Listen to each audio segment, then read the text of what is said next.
Honestly, hindi gano'ng kaganda yung packaging nito. Pero sa quality, ibang usapan na.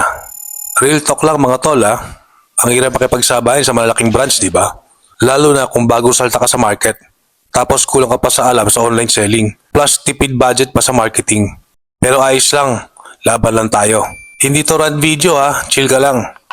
Since nandito ka na rin, might as well, pakita ko na rin sa'yo to.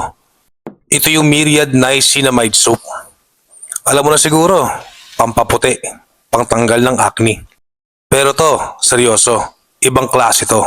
Kasi mas pinili naming iligay yung budget sa ingredients, hindi sa design. Quality over pa-cute. Meron itong niacinamide, glutathione, collagen at vitamin C, 4 sa isang sabon. At hindi basta-basta ingredients. Galing pa yan sa US, South Korea at Japan, kaya legit yung quality. At kung sa performance, konting kuskus lang, bula agad. Siksik sa ingredients, walang filler, kaya mabilis makakita ng results. Marami na rin nagsabi na may botox effect daw. Yung parang banat, fresh at lifted yung balat after gamitin.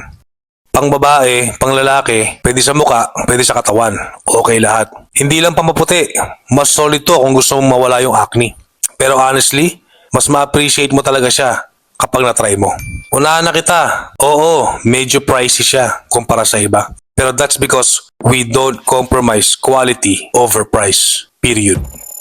Kung gusto mong malaman kung legit, try mo isa. See for yourself. Iiwan ko yung link sa baba, click mo lang.